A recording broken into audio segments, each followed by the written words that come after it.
Hello.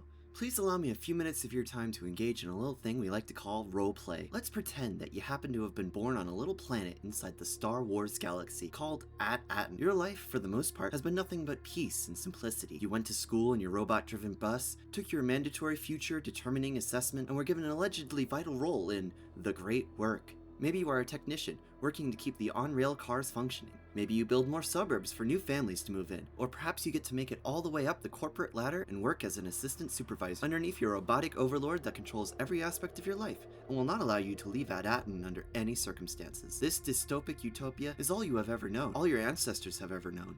And while it's not perfect, it is ultimately, as I will try to argue in this video, the absolute best case scenario you could have had. As your life goes on for however many years you wish to live on At-Atten, suddenly your life is changed as 4 random children take off from At-Atten in a buried pirate spaceship no one had ever found for thousands, if not hundreds of years, only to return a few short days to a few short weeks later with a massive pirate warship that invades your home, assassinates the robotic supervisor that was in charge of your entire life, and took you and your family as slaves to load endless hordes of golden credits aboard their vessels. You have no weapons, no fighting experience. The gun on top of the school you went to for years has immediately exploded after just getting a few shots off, and all of the security droid officers have suddenly shut off. All seems hopeless, but then the sky begins to fade away before your very eyes, and in place of the swirling green clouds you have always seen when you look up to the sky, there are these tiny, distant lights forming everywhere above you. An endless galaxy reveals itself above your head, showing that you have never truly been alone, and a galaxy of wonders you had never even thought of before begins to appear all around you. As the swirling clouds of your sky part, a fleet of starships descends on your planet,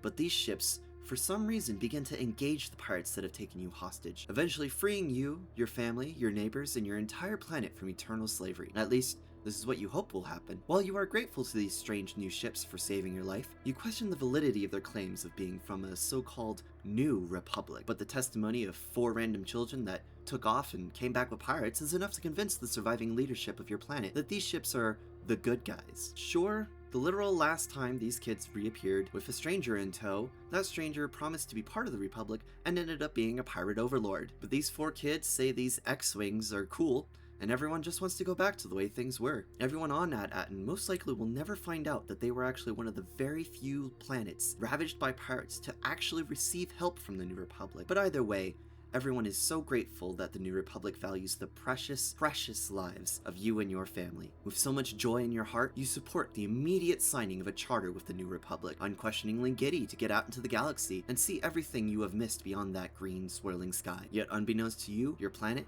and most likely your life, is now forfeit. For you see, the New Republic Senate will immediately explode into a frenzy after discovering a lost planet from the High Republic that also doubles as an infinite credit mint. The elite of the New Republic will scour the old archives to find any scrap of data that ensures the mint is considered property of the New Republic, and that the wealth should be distributed solely by them. The banking clans will erupt an outcry, claiming At-Atten should be under the control of the galactic banks, and that all the credits should be moved to their vaults for galactic distribution.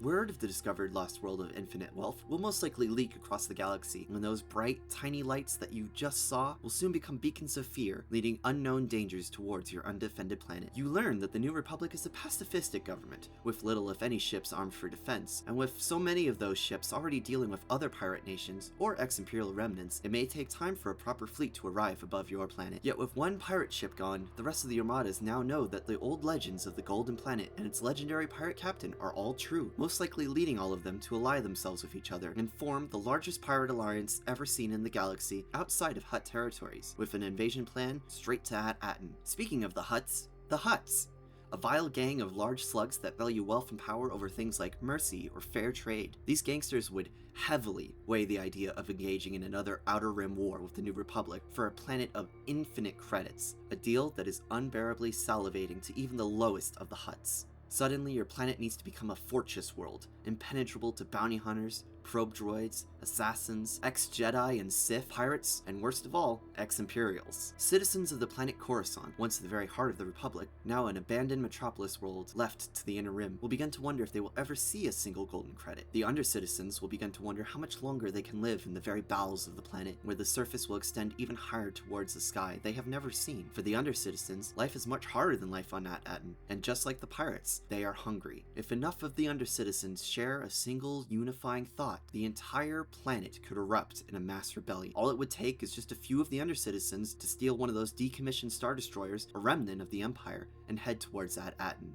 Planets that were ravaged during the Galactic Civil War will scramble over each other to get even a point of a percentage of the wealth of At-Aten directed towards them, with old wounds reopening and thoughts of another separatist alliance simmering under the surface. The New Republic leadership would be buried in red tape, with threats from within and without the Republic straining the already diminishing forces they have. Many planets will threaten to leave the Republic altogether, tearing up their charters and taking arms against the pacifistic government to gain access to unending wealth. And with this galactic upheaval, ex-Imperial spies littered across the galaxy will begin to unite worlds under the banner of the old Empire, claiming wealth under the Imperial flag will go to them, and that the New Republic will only help the galactic wealthy in their beloved Inner Rim worlds. With their spies telling them of a world where credit will never stop coming from, the ex-Imperial Shadow Council will unite and most likely bicker for a while about the Golden Planet. Some of the Shadow Council will see this as an opportunity to form their own empires. With thousands of Star Destroyers and hundreds of thousands of Stormtroopers at their command, many will think that they have a genuine chance. Unbeknownst even to the Shadow Council, the worst threats will come from the planet Dathomir, where reports of the Golden Planet will most likely have reached the ears of Grand Admiral Thrawn, an old ruler of the Empire who has just returned from another galaxy with an army of undead Dathomiri and undead Stormtroopers at his command, most likely uniting the Shadow Council under his command. Thrawn will lead a rebuilt empire right to At-Aten and begin to take over the galaxy, using force for those planets still barely defended by the Republic and promises of golden oceans to the planets who submit to their rule. The New Republic will crumble and fall.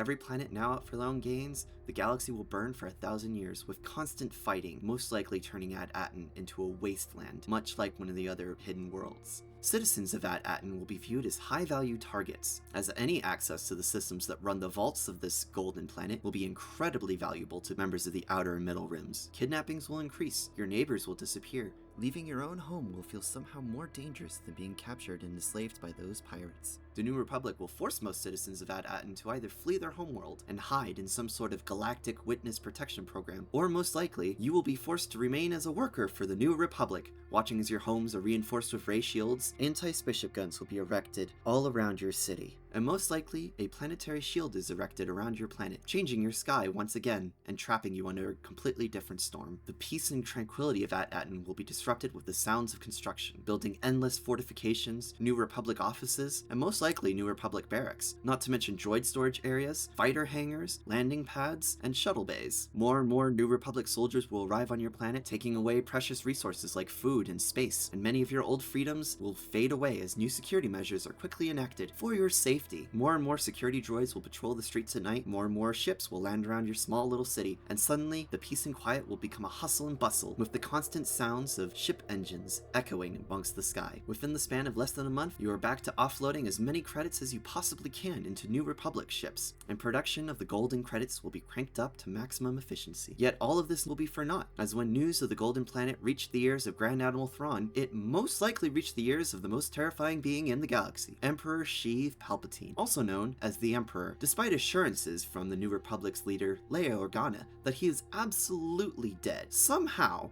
some way, he has found a way to return, and with his revival comes, let's be generous and say, at least 20 by now.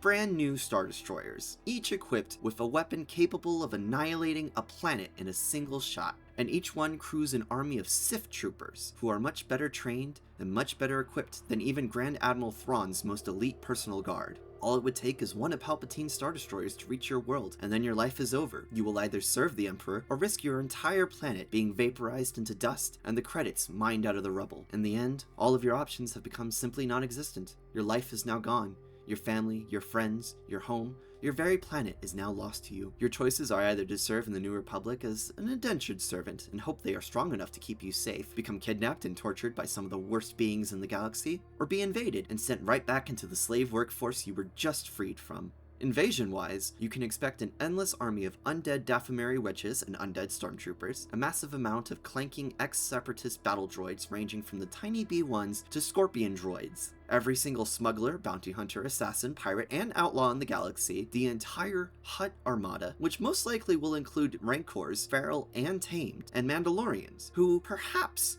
will help fight alongside you, as they may work with the New Republic, though we will not be able to tell what will happen to the Mandalorians when they discover that there is the potential for a Mandalorian empire to re-rise. With a planet of pure Beskar and a planet of ending credits, a Mandalorian empire could easily rise up again, banking clans and whatever mercenaries they hire to seize their money, and of course the rest of the empire, which includes AT-ATs, AT-STs, Stormtroopers, Death Troopers, Purge Troopers, Inquisitors, Sith clones, TIE bombers, TIE fighters, TIE interceptors, Empire droids, Death Star cannons of multiple different sizes, and possibly biological and chemical weapons of all shapes and sizes. Ultimately, At-Aten will become a wasteland, whether within a year or within 20. At-Aten will be invaded by someone. Perhaps the New Republic is able to maintain peace for 20 years, but after those 20 years, the entire New Republic and their fleet will be destroyed by Starkiller Base, leaving the galaxy under the thumb of the First Order for an undeterminable amount of time. It is impossible to say for sure. The First Order is a technologically superior armada, even stronger than the Empire. Sure, perhaps the entire galaxy will unite and send all of their ships to protect your home, but either way, everything you know, everything you love, will be destroyed, either physically under the years of conflict, or fundamentally under decades of fear and abuse by flailing government powers. It's entirely possible that Death Star Star Destroyers will not have been built by now, but all it takes is one scavenged Super Star Destroyer to make up for it. Or, you know, space magic. I haven't seen enough on-screen numbers to make me feel the New Republic could hold off the entire galaxy from attacking one single planet, without turning it into the most fortified thing in all of history. Not to mention, while they are fighting everyone across the galaxy, they also have to fight against their elite-controlled Senate, which is incredibly corrupt and self-centered. Either way, I personally just can't see how At-Aten survives the next 20 years unscathed. And even if it does, there is no way this planet survives the sequels. Not to mention, if anyone discovers that the other Lost Worlds are just a hop, skip, and a jump away, and they look at the data logs of the ship the children took and discover where that first planet is that they landed on, that wasn't quite At-Aten, but the other At planet, they will discover the rest of the great works. So thanks, Wim. If you are going to tell me Skeleton Crew should not be judged so harshly because it is a children's show,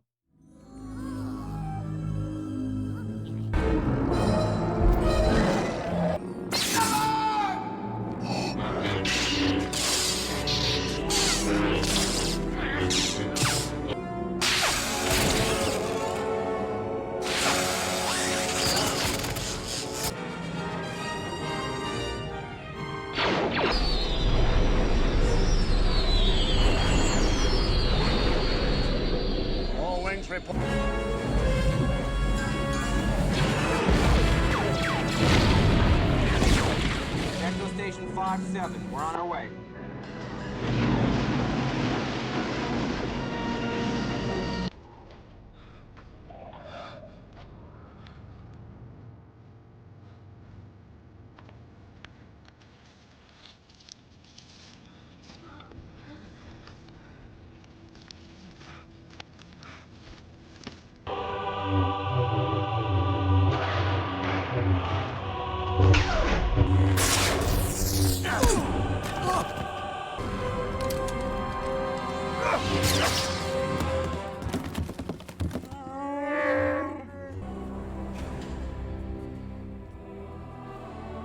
Master Skywalker, there are too many of them. What are we going to do?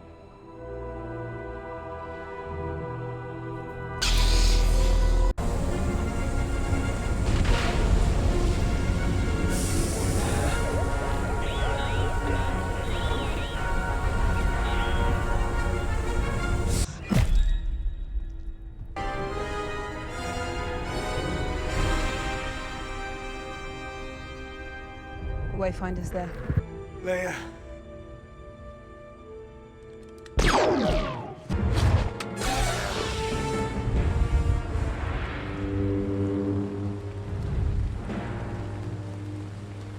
Stop it.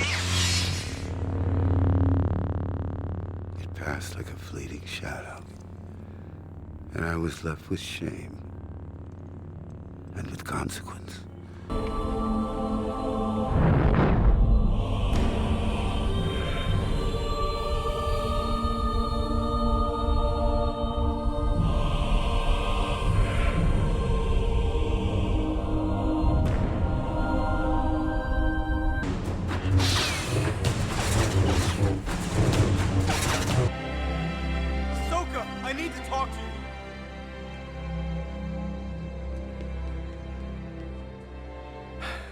Why?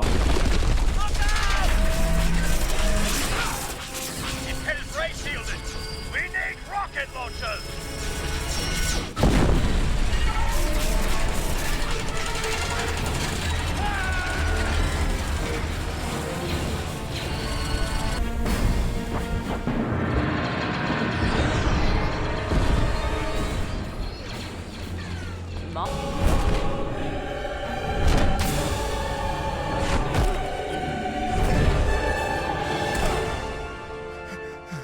Have mercy.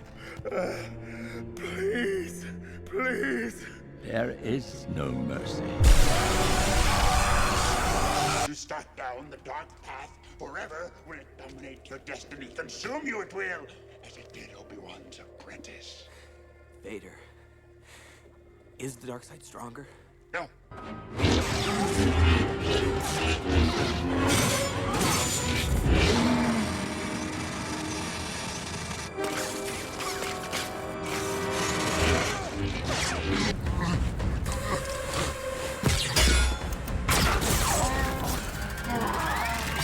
No.